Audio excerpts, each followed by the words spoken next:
السلام عليكم ورحمة الله وبركاته. طلاب الصف الرابع ابتدائي، درسنا اليوم بالتربية الإسلامية الدرس الرابع من السيرة النبوية الشريفة، المهاجرون والأنصار. سمى المسلمون القادمون من مكة سمي المسلمون القادمون من مكة إلى المدينة بالمهاجرين. المسلمين القادمين من مكة إلى المدينة بالمهاجرين. لماذا؟ لأنهم هاجروا من بلادهم تاركين أموالهم وأهلهم إلى المدينة المنورة لنصرة الإسلام.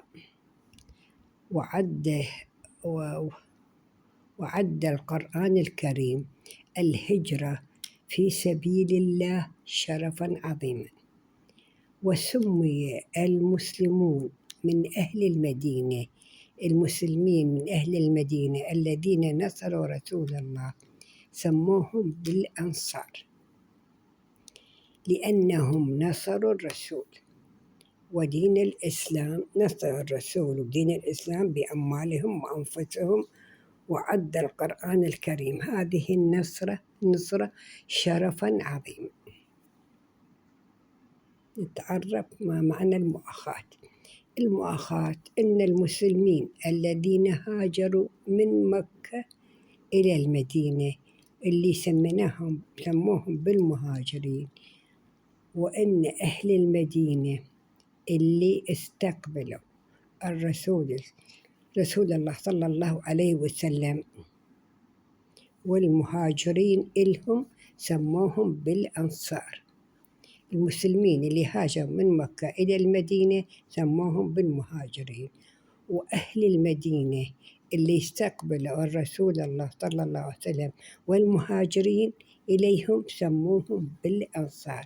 لماذا؟ لأنهم نصروا رسول الله ونصروا الدين الإسلامي، وقدموا للمهاجرين المساعدة من المال والسكن والطعام. وأن دين الإسلام هو دين الأخوة. دين الإسلام هو دين الأخوة والمحبة والتعاون والإيثار.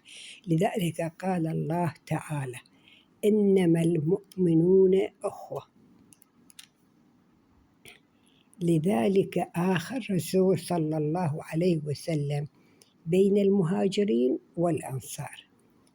ومعنى المؤاخاة إن الرسول صلى الله عليه وسلم جعل علاقة الأخوة بين كل واحد من المهاجرين وآخر من الأنصار. جعل الأخوة بين كل واحد من المهاجرين وآخر من الأنصار، يستضيفه في بيته ويقدم ويعينه على مواجهة أعباء الحياة، سواء كانت عونا ماديا، يعني سواء كان بالمال أو معنويا.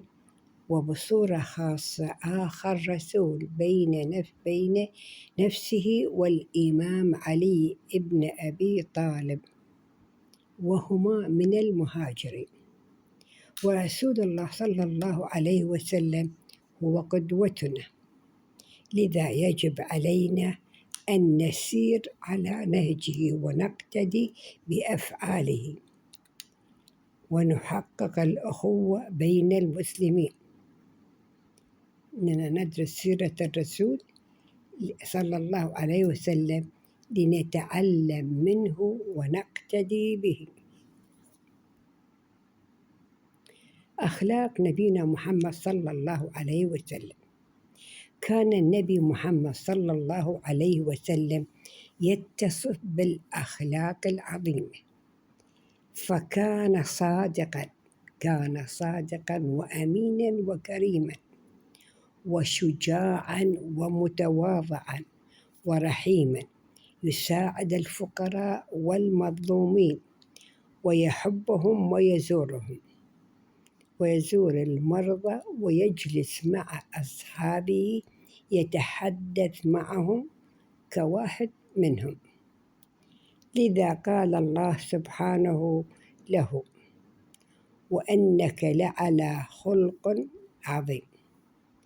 وكان الناس في مكة معجبين بأخلاقه وسلوكه الحميد المتميز عن الآخرين، وكانوا يلقبون الرسول بالصادق الأمين لصدقه وأمانته. ماذا كانوا يلقبون الرسول؟ يلقبونه بالصادق الأمين لصدقه وأمانته.